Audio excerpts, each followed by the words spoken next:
So, bro, talk to me, man. What is like your best, your most favorite sneaker?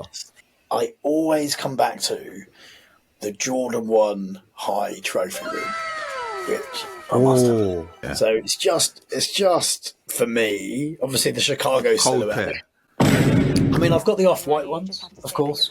I've got the Lost and Founds, of course, and various others. Very solid. I did say a joke just then. I said they were a cold pair. You didn't obviously, you didn't drop. It bombed completely, but it's fine. It's absolutely fine. Very, very cool. Very, very cool pair. Shout out to Trophy Room. They do design some really cool shoes. Sometimes with the drops though, very, very weird what happens, but we'll leave that maybe for another day. That's some of that dark art stuff you were talking about. And yes, my people, Big PROZECH back again. And you already know what it is. Kicks Chronicles, your sneaker and lifestyle podcast. Today, I have a very illustrious guest. Cannot lie. You get me? Today, I have the founder of streetwear, sneakers, and luxury marketplace, The Edit London. Big things are gone. You get me? I'm talking to the big boss. I'm talking to the one and only Moses RASHID. What are you saying, my bro?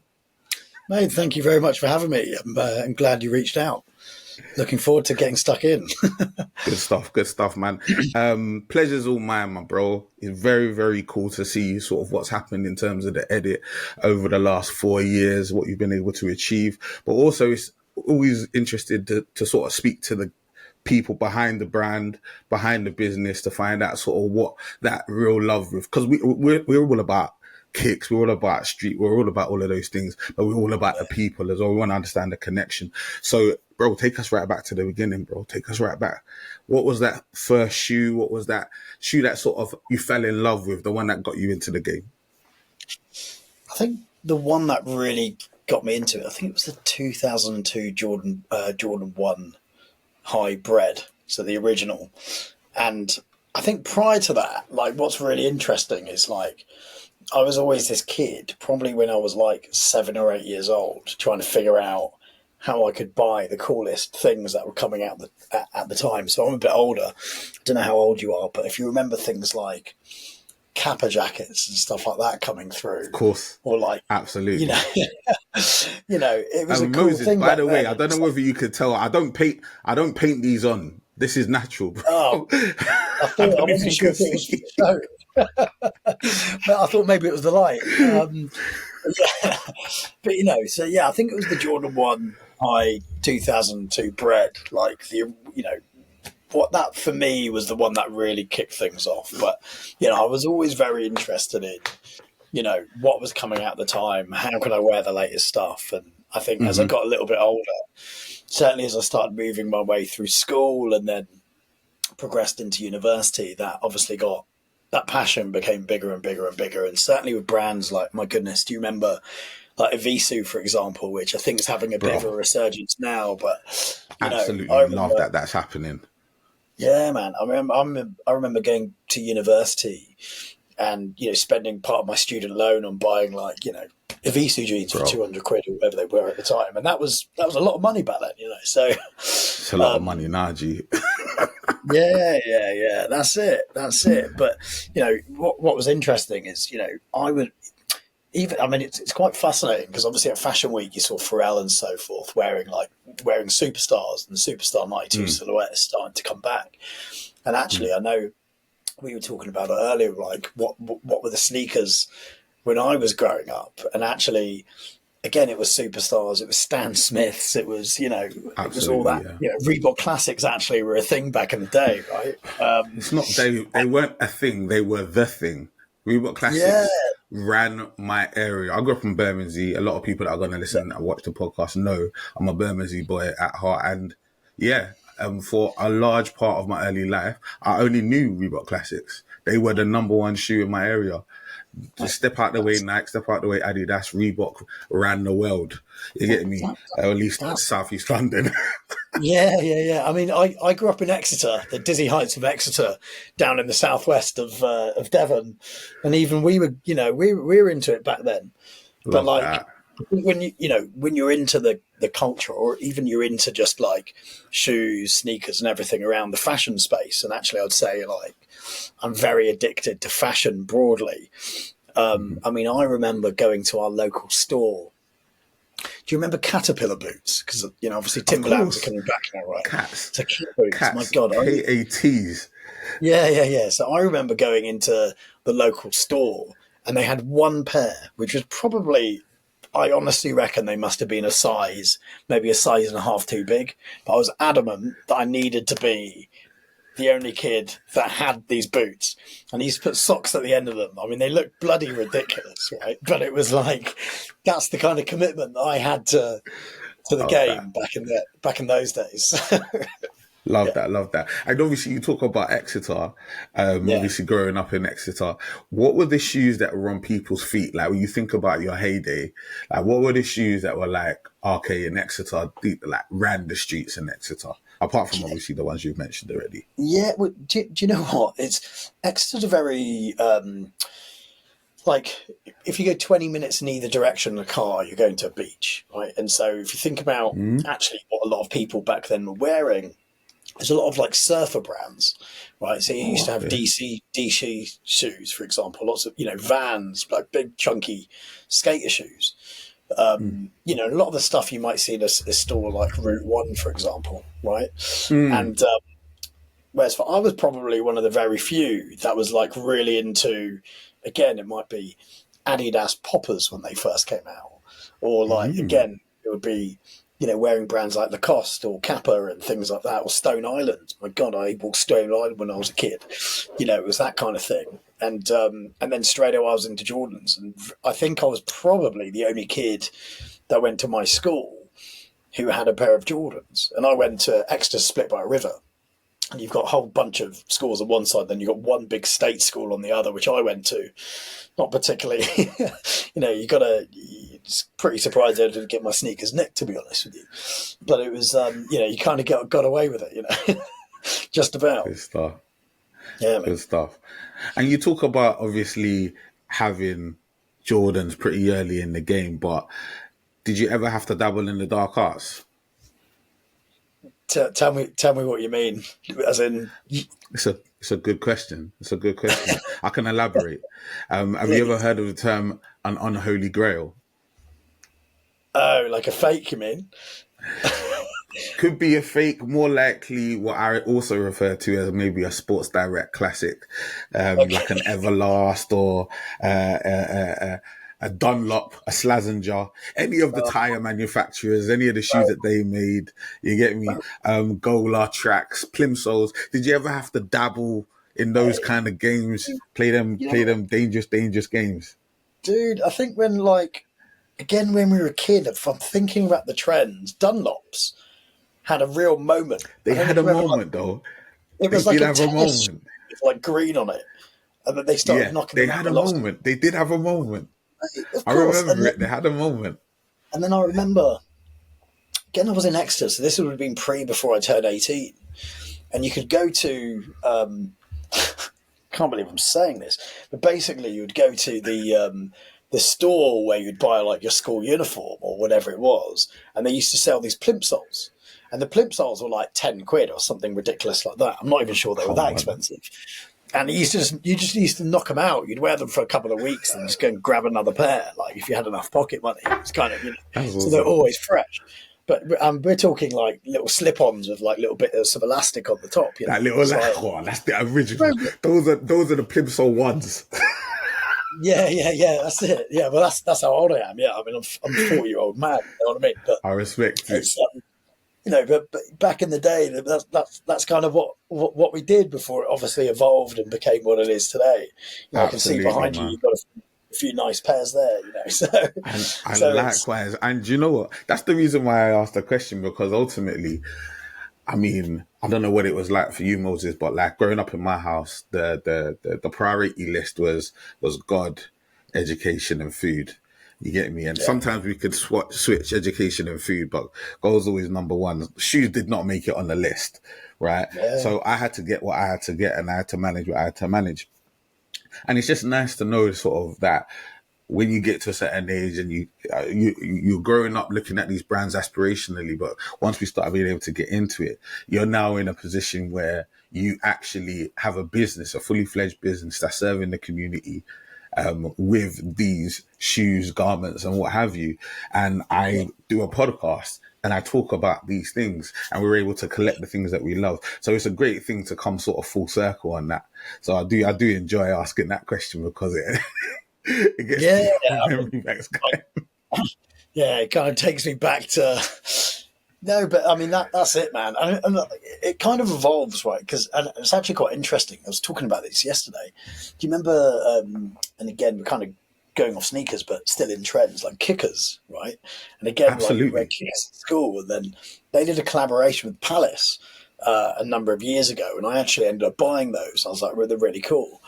And then I was walking down Oxford Street yesterday, and I saw this guy dressed really, really well, you know, and he had a kind of pair of cream pants on, but like some red Kickers with the white stitching. And I was like, might need to go and grab another pair of those, you know, just looked like a really fresh look.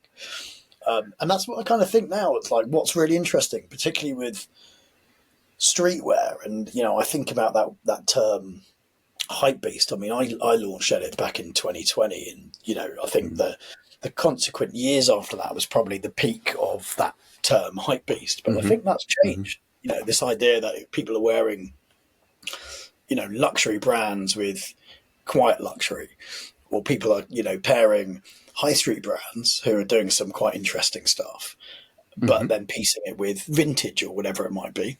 And so I think those lines are becoming blurred a little bit, which makes it really interesting, because actually it means that you can, that idea of like styling yourself depending on kind of what your mood is on the day can be really reflected in kind of what you're wearing now, and accepted, I think, quite openly with it. So it's quite a nice, I think it's quite a nice moment we're in. No, I do. I actually absolutely agree, and I would sort of buttress what you're saying by saying like you are seeing a lot of sort of high end pieces paired with not only sort of high street and vintage, but also thrifted. Like we are becoming a different sort of beast in terms of how we look at things. The sustainability piece as well is coming into it, and we're realizing also we're in a massive nostalgia era.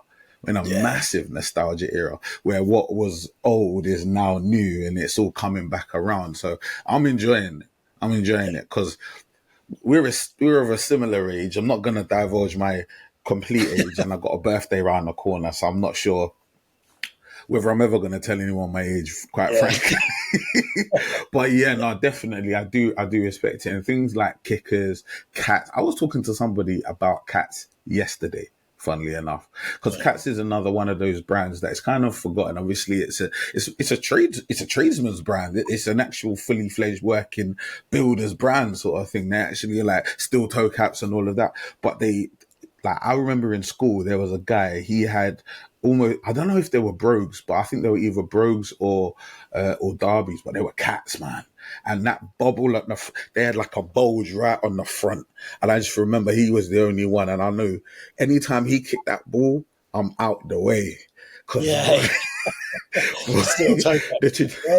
Mate, bro, whatever came off that foot, it was like thunder, man. So yeah, definitely a vibe. I'm loving the era that we're in right now, man. Do you know what we're going to do now? We're going to do a Kicks Chronicles community question. I've reached out to the community and I found, and I've asked them, we need some questions. I've got Mo Rishi coming on. You get me? Hopefully I'm okay to call you Mo. Don't cancel me. Apologies. You get me? Is it all right? Have you bought enough of a raffle?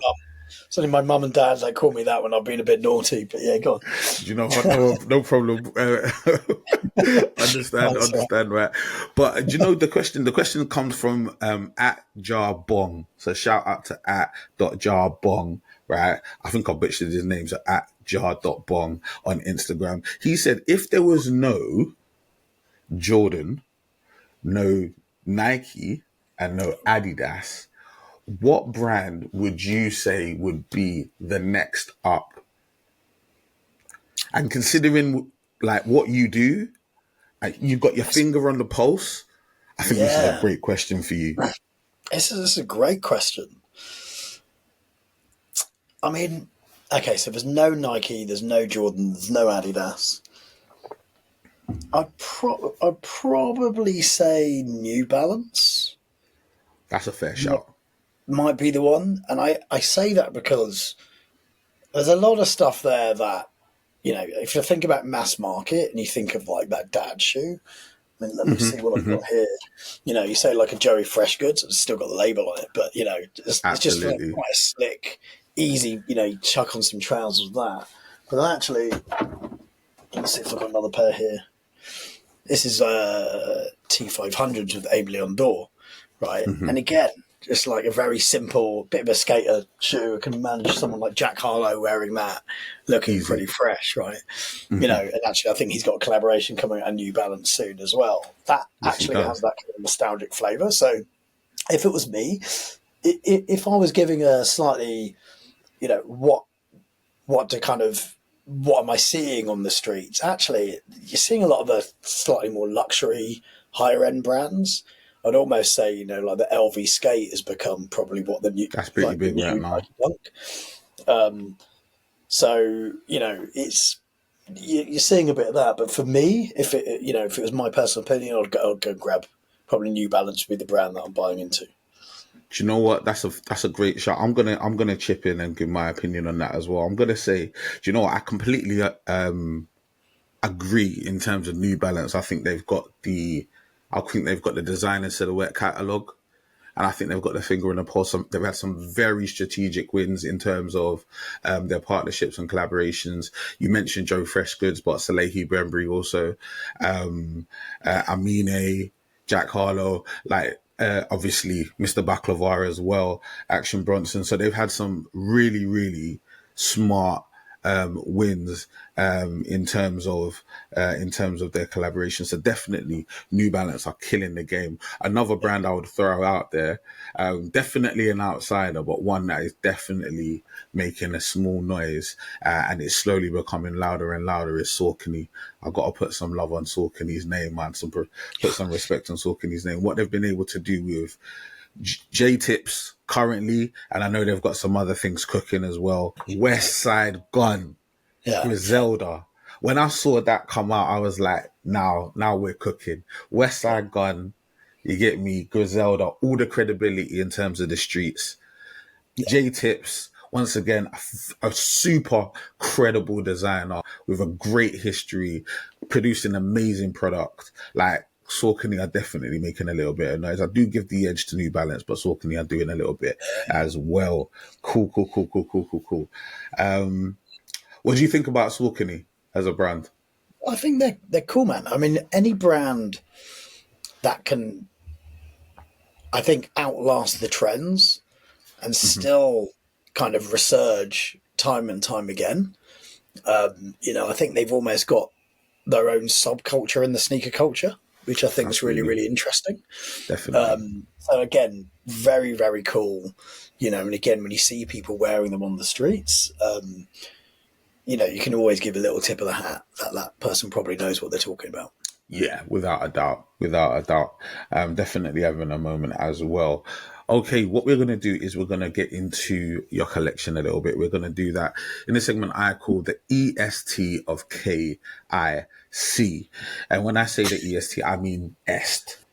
The oldest, the newest, the greatest, the rarest, the most expensivest, the best. Right? Okay. So put me through my paces a little bit here. So I'm definitely gonna put you through your paces. Let's start with the oldest. What's the oldest shoe you've got in your collection? The oldest shoe. Oh, I'm literally looking around because I've got this thing. I always sit at around 300 pairs, and whenever I hit 300, I then circle them out. So I do actually sell quite a lot, just mainly because I'm addicted. And how do you sell your shoes, by the way? Through the Edit London, of course. Fair enough. I mean, it does make sense. Hopefully, they give you a little discount. It's actually quite funny. Now I've got a whole bunch of mates that because I'm very into clothes and I like to buy a lot of stuff. But again, I buy it knowing that there's a value to it. And a lot of them, I'll kind of wear things very, very lightly, and then they'll kind of be like, "Oh, mate, are you selling anything?" And then on the occasion, one of them will just come around on a weekend and just basically shop my wardrobe, buy a load of stuff, and be like, "Here you go." Makes sense. Obviously, giving mates rates and all the Mates rest. rates. Mate, do you know what? I think one of my honestly, I'm kind of looking around the room because there's a lot of fairly fresh stuff, but I've got just an old battered pair of Nike Air Force Ones, I want to say. I don't think there's anything that is insanely too young here. What, white and whites? Just white and white. Yeah, really simple.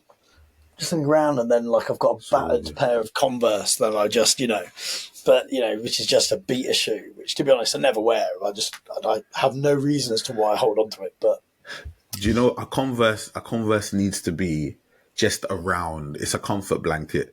Yeah. For whatever reason, most people will just have one pair of Converse. I've just got one pair down there. They're right next under my desk, the CDG pair. Just hold them there just in case. Haven't worn them in about a year, but it's absolutely fine. But let's swing that all the way back around and let's talk about your newest shoe. What's the newest pair in your collection? I bought. What did I buy? Let's have a look. So I bought the Wales Bonner Superstars. Nice. Just recently. Amazing job on those. Actually, at the same time, bizarrely, I bought this shoe because I wanted to test what it looked like with fuzzy laces on it. Nice. So, yeah. And at the same time, I actually bought... hold up. Let me grab these. This skate brand out of the USA called Stray, which I thought were really cool. And I bought these in a few different colours. So I kind of bought all of those at the same time. So that was probably whenever the Wales Bonner dropped, because I got them on the same day. What was that, a couple of weeks ago? Yeah. Grace Wales Bonner is absolutely killing it at Adidas right now. She's not missing. She's not playing games at all. And I feel like she along with a couple of other things have given sort of Adidas a real edge in terms of their collaborations right now. What do you think? Well, do you know what, actually, I think, and obviously Nike is following suit. I think even with their Tiempo that they've done a flip tongue and there's another silhouette. I'm sure they're doing it on Cortez possibly as well. And that's all just kind of following suit. And then, of course, Adidas have just introduced that to the Samba, but the non-Wales Bonner version, not quite as cool, but, still looks pretty fresh if you for the kind of general, sneaker market. So I think lots of cool stuff. I mean, actually, when it comes to Adidas collaborations, one of the things that I always find myself buying into is probably one of my favourite brands, which I'm wearing right now, is Kith. So whenever I'm in New York, I always end up just buying just a pair of kind of Kith Adidas or whatever, and just kind of as a bit of a throw on. Because they've got all the comp twos, you've got the Superstars, you've got the Sambas, you've got whatever it is, but they've kind of knocked them out, even in the tennis court silhouette as well, which look pretty cool. And again, very easy throw on, 100 quid, 120 quid or whatever they are, and they just look fresh. Yeah, Kith. I think Kith and Ronnie are what they are like quintessential menswear. New York, on a great level. It's luxury but accessible all at the same time. It's very, very cool what they've got going on. Rarely miss in terms of a collaboration. Very rarely miss. Recently dropped the Knicks collaboration with the Averixes as well. Shout out to the King of Trainers with the Averix. Bro, some amazing pieces. Some really, really cool bits. Yeah, I was going to say, I think, what day is it today? So it's Wednesday. I think on Monday they dropped the Mike Tyson tee. So it's just two teams, one, and he's holding the pigeon.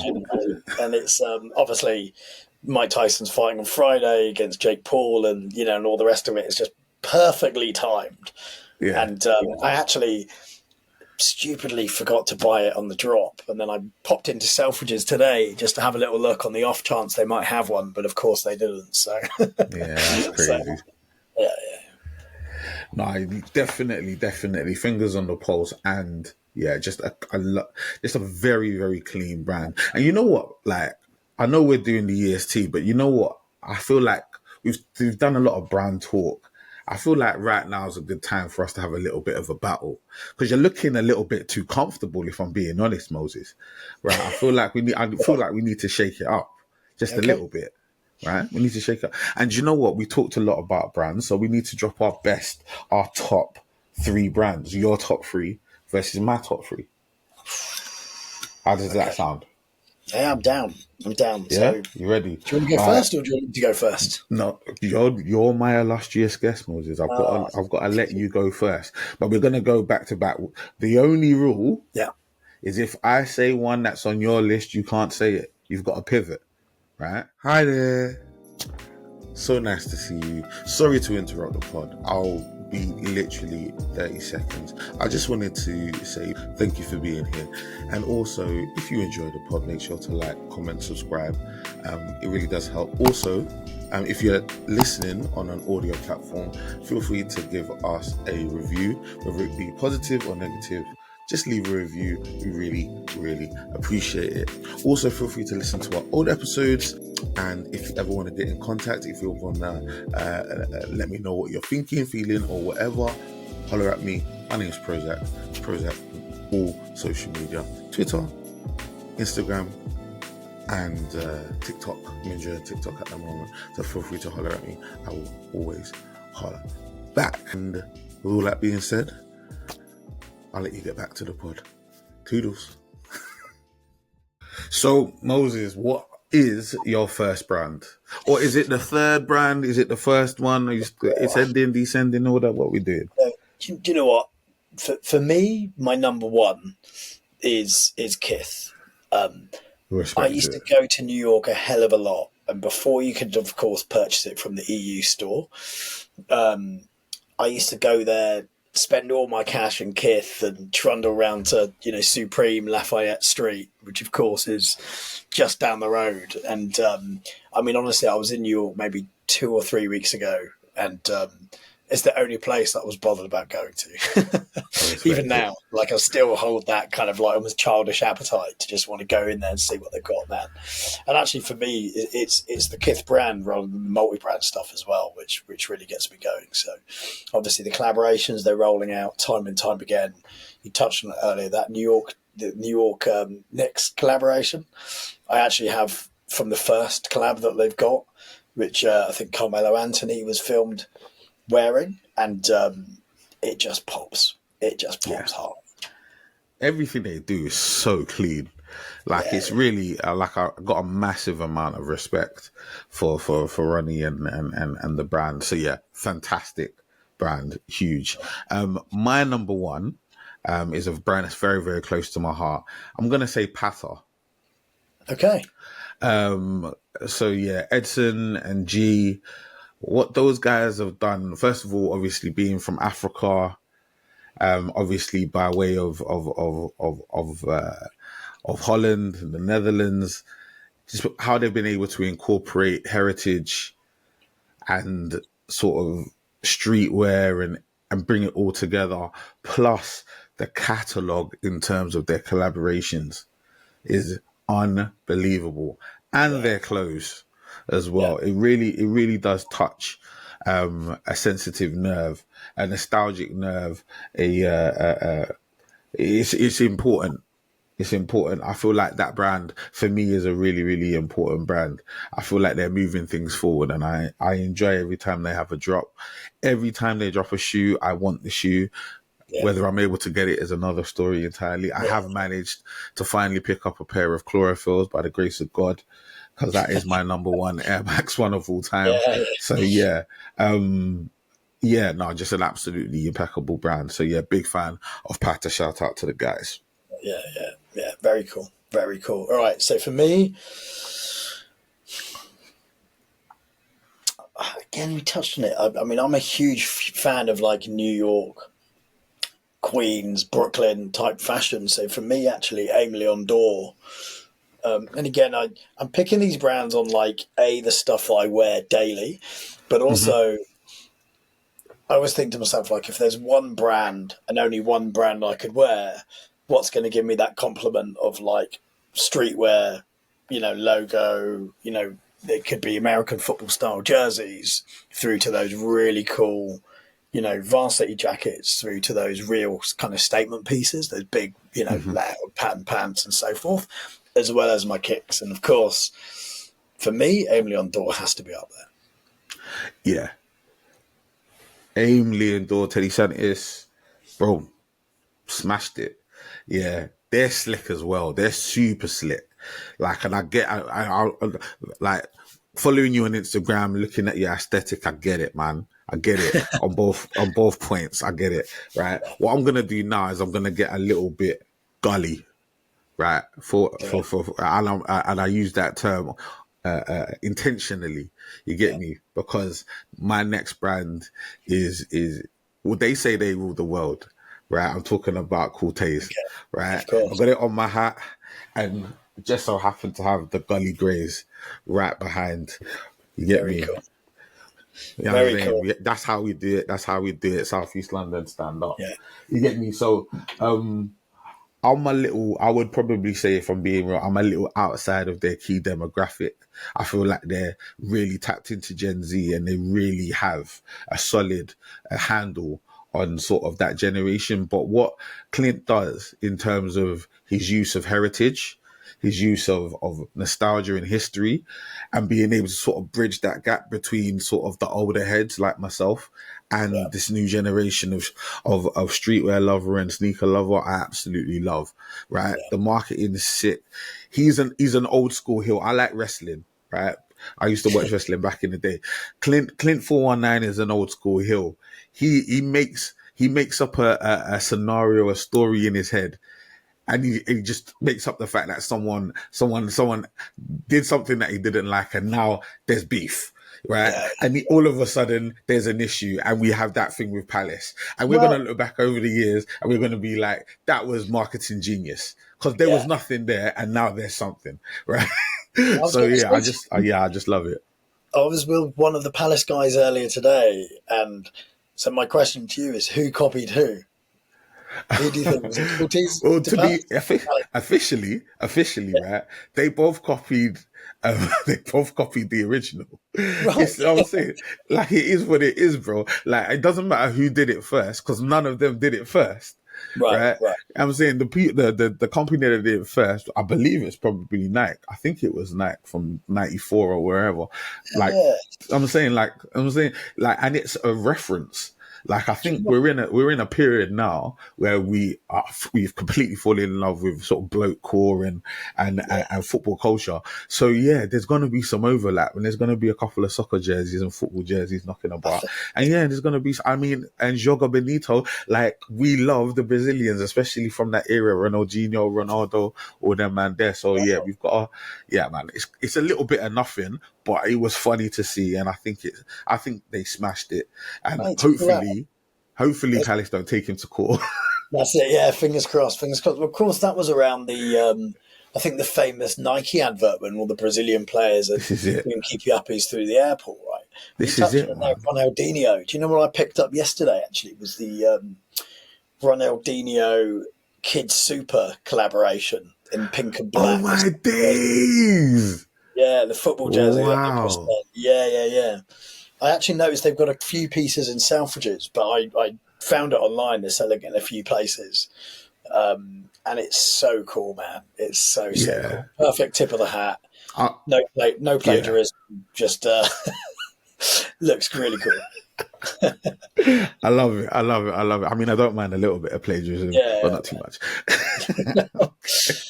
Okay, Moses, man, it's your final brand. What are you going to go with? So I kind of decided to go a bit off-piste with this one, because I like to invest in brands with purpose.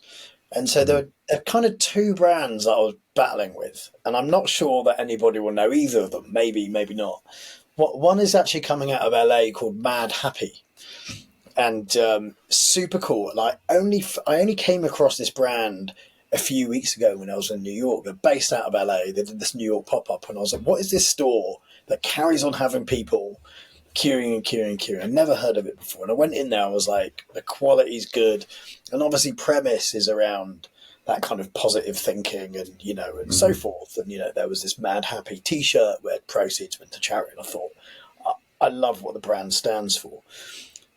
So there's a brand outside London doing something similar called London Sunshine Club.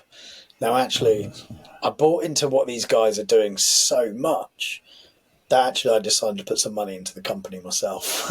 Wow. Yeah, because they're early stage, couple of young you know, entrepreneurs. And the whole premise is around that positive blue sky thinking.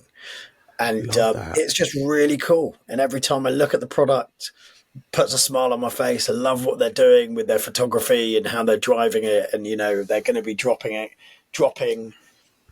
in store, literally as they've launched the business, dropping straight into a store in Oxford Street called Canvas, which is launching in, I think, on the 3rd of December. In Oxford Street, and really excited to see where it goes, man. Really, really excited. They kind of dub it a Stussy equivalent, and you know, t-shirts, hoodies, that kind of thing. But expect to see lots of sunshines with little sunglasses splattered around London, but you know, doing some cool things. Could you just say the name of the shop that they're going to be? Yeah, so they're going to be dropping in Canvas, which is a customization. We'll just make sure, we'll make sure that we're all tapped into that, man. London Sunshine Club. We love that. And Mad Happy. Shout out to those brands. Very, very cool. Very, very cool. Okay. What I'm going to do, it's my final one now. Man. Do you know what I'm going to do? I'm going to keep it real. I'm going to keep it gully, right? I'm going to say, in terms, then these two brands that I'm about to say are brands from my childhood, brands that are super important to me. And one of them you mentioned today, I'm going to mention the other one, right? It's Bape. Okay. And Evisu. Evisu, yeah. These two brands, for my college and university, these were the main two brands I was wearing the whole time. Yeah. I've only got one pair of Bapes, you know, which is this pair with Jound, the collaboration. It's a good pair to have. It's just a clean shoe. Super clean. But yeah, very, very important in terms of and I have to be honest, I don't really like the way things have gone in terms of Bape. I think things have gone a little bit awry, but I think they've got the history, and I think if certain people came back or certain people took on the mantle, it could be resurrected. But Evisu, like we said earlier, is definitely having a bit of a moment. So people, let us know in the comments below who's won, Moses or myself, who is now the new owner of the Edit London. We've got I'm putting keys to the car in the unofficial bet. So, bro, talk to me, man. What is like your best sneaker, your most favorite sneaker? You know, it's quite difficult, but I always come back to the Jordan 1 High Trophy Room, which I must have. I've got it. I've got it here, right here. Yeah. So it's just for me. Obviously, the Chicago silhouette. I mean, I've got the off-white ones, of course. I've got the Lost and Founds, of course, you know, and various others. But for me, it's the Jordan 1 High Trophy Room. It's just a special piece. Very, very solid. Very solid. I did say a joke just then. I said they were a cold pair. You didn't drop. It bombed completely. But it's fine. It's absolutely fine. Very, very cool. Very, very cool pair. Yeah, shout out to Trophy Room. They do design some really cool shoes. Sometimes with the drops though, very, very weird what happens. But we'll leave that maybe for another day. Yeah, I know exactly what you're referencing. I don't know. That's some of that dark art stuff you were talking about earlier. That is some of that dark. Do you know what we can do now, man? I'm going to ask you one of my favorite questions. Actually, Please. before I get into my favorite question, it would be remiss of us if we don't talk a little bit about the Edit London, because obviously it's a sneaker podcast, but we've got to pay some respects to the Edit and what you've been able to achieve. So, talk to us a little bit about the Edit for those that don't know, if someone's under a rock, but also if you have any advice for people that are interested in potentially creating something along those lines, just Yeah, anything that you've either been given or you would like to share with us would be absolutely amazing. of course. Yeah. So for those that don't know the Edit London, so celebrity-backed global marketplace for limited streetwear and luxury. We built to having stores in Harrods through to Saudi and Qatar and Amsterdam and so forth, and of course did that collaboration with the Chicago Bulls that you may or may not have seen. How and why did I start? So going back to January 2020, I was always the guy that would buy a pair of kicks 2 or 3 months before release. The Travis Mockers, things like that.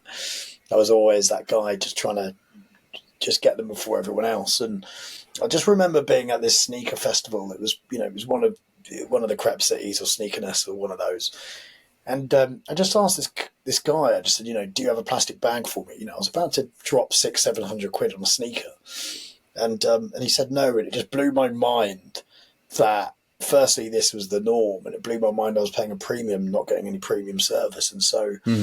That was the real prompt, and it was almost like serendipity, because actually, I think it was possibly a day or two later, I was in Brixton, actually, and I walked into this store, and they were trying to sell me the kicks, and I was like, oh, I've got all of these, and why don't you put some of my product? Because I used to buy from all the drops of Supreme and Palace, and then. And then not wear the product. Just I kind of got sucked into the hype, and I was like, well, I've got all this stuff. Put it in there, and thankfully it sold, and kind of that series of events made me think, right, let's incorporate the business and do it, and so and of course it kind of became global, and celebrities purchasing from us, and NBA and all this stuff. I think for those people that are thinking about setting up a business in the sneaker market, or should I say anybody that's thinking about setting up a business full stop, because I think actually that's probably more likely, as it were. It's just do it. To coin the phrase, right? And I think even when I think back and look at the growth we were having at kind of 500-600% year on year at points. I didn't know the sneaker market. I'd not been in fashion, not been in sneakers. I'd never been a reseller. I didn't know that space. I used to buy from people on Instagram and, all these things, as did others. And, but it was just about learning and kind of feeling your way around. And I think that's probably more prevalent now. Like you can go and get educated on business. You can go and get educated. Absolutely think about structure, think about your profit lines and all these things. But the real learning, I think, as some people say, is when you're out on the streets experiencing it, right? And in reality, you're going to do some good stuff. You're probably going to make a load of mistakes, learn from those mistakes, and then apply it forward. But please give it a shot. That's what I would say. Massive. You've got to do it, man. Just do it. I second that. What we're gonna do now is I'm gonna ask my favorite question. It's Desert Island Kicks. You're stuck on a desert island. You don't know how you got there, but you got 2 pairs of kicks with you. What 2 pairs of kicks do you have with you, and why? Don't have to be from your collection, but can be. Well, I'm kind of thinking, like, would I wear any of these on a desert island? That's where. Do I want to ruin them and destroy them? I don't know if I do, man. But I would probably have my Travis Scott fragments, because that's the best Travis Scott. Yeah, that's the best one. Love that. The pink laces in there always makes me feel a little bit fresh. I always wear them whenever I'm on holiday. Pair of shorts. I think that's definitely got to be up there. I think if you're on a desert island, you still need another low top, don't you? So I'd probably chuck on. Well, I'd have something comfortable, right? So I'd have like a dad shoe. What am I looking at? For some strange reason, I'm looking at my Dior runner for some strange reason. But that's, you're not wearing that on the desert island. You know what? I'd probably just have a cool pair of Converse, and maybe like the Converse Awake collaboration. Okay. Actually, do you know the black one? The black one with Awake down the side, and they came out in 3 colorways. It was like a grey, it was a baby blue, and the black. I think the black one just looked fresh with everything. Yeah, so something like that. Or sorry, to throw a third in there, if you allow me to. Why not? Well, just because trying to be a bit greedy, but something like my my Maison Maharas. Actually, slightly chunky silhouette, fat chunky laces. It's a chunky Converse, basically. Basically, that's it. A lot of respect on Mason Maharas, man. They definitely are doing their thing. Let's do some quick fires. Right. No dilly dally on these. We'll just run straight through. Are you ready to go? Because I'm ready. Too ready. Let's do it. Good stuff. And 3, 2, 1. Nike or Adidas? Nike. New Balance or Adidas? At the moment, it's Adidas, but I think overall, possibly it's New Balance. But yeah, at the moment, it's Adidas. Respect it. Nike or Nike? Nike. Can you wear Nike and Adidas together, yes or no? Oh, I can't. I'm sorry. I can't. Neither can I. When you see someone wearing Nike socks with Adidas sneakers, I'm sorry. I don't know whether you've ever done it. You probably have. What was the last shoe that you won on the Nike sneakers app? What? I honestly cannot remember. Doesn't surprise me. I can tell you that the last one I won on the End launch app was actually those Wales Bonners that I showed you earlier. Okay, I respect it. Yeah. Shout out to End, affiliate of End. We love End. What's your favourite Jordan number? 1. Oh, actually, is it 1 or 4? No, I'll go 1. Sounds like a song. YouTube, Instagram, or TikTok? Instagram. Sneakers, kicks, or crepes? Sneakers. Spotify or Apple? Spotify. Favorite collaboration? It's Travis Scott. Love it. Oh, is Vans? It? Oh, hold on. What am I doing? The Nike 10s. Virgil Abloh. Do you know what? I'm so sorry. Yeah. Definitely. To anybody that's heard me say it. Don't worry. We'll edit. Yeah. Vans or Converse? Converse.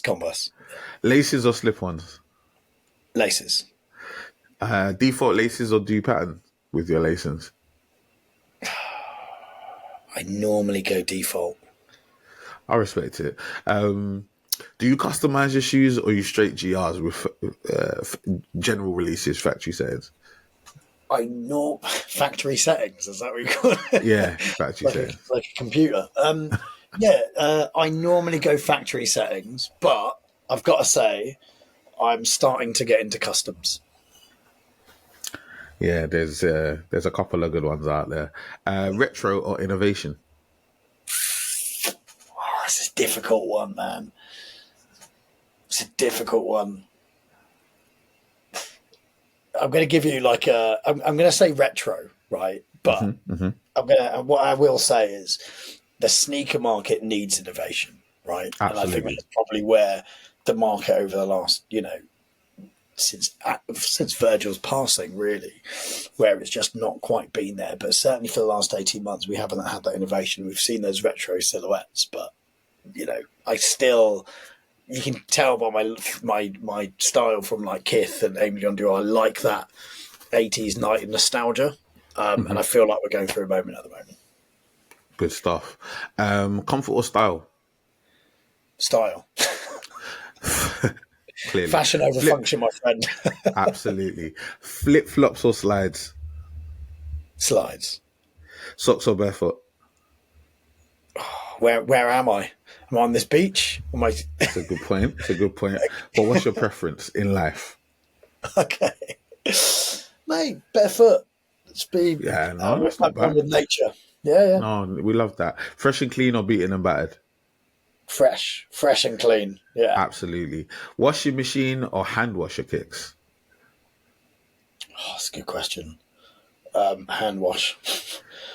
Good. There's a lot of people watching with that one. Lows, mids or highs?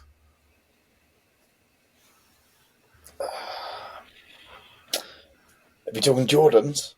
We're talking kicks.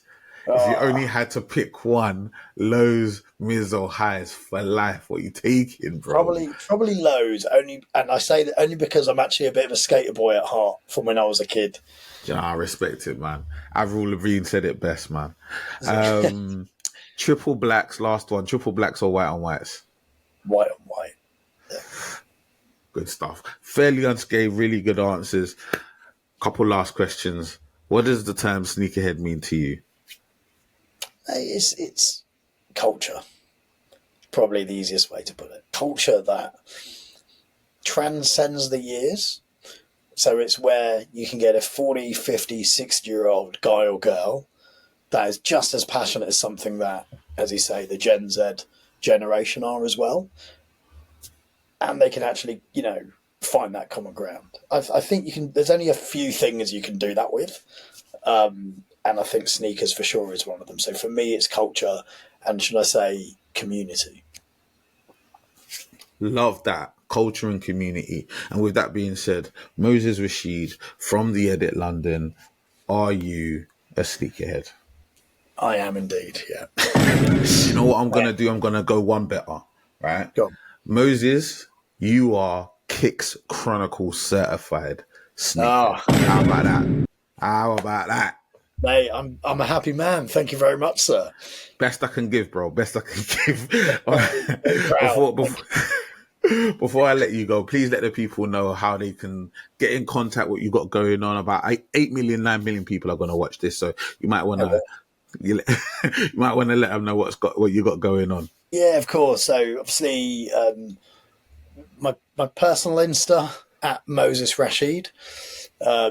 The Edit London, of course, at the Edit London, LDN.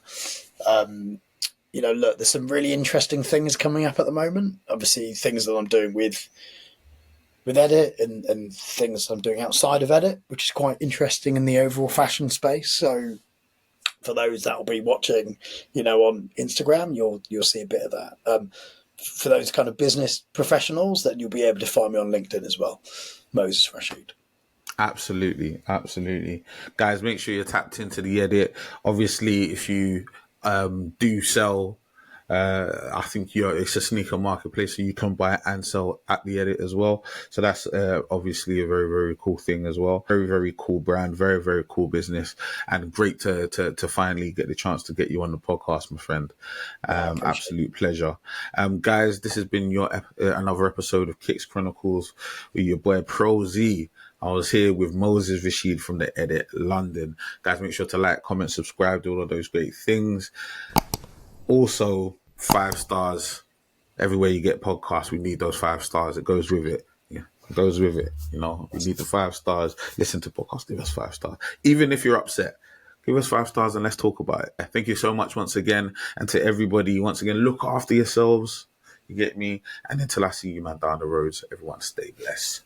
Peace. Thank you for listening to this episode of Kicks Chronicles. Please make sure to like, comment, subscribe, share, rate, review, and all that good stuff.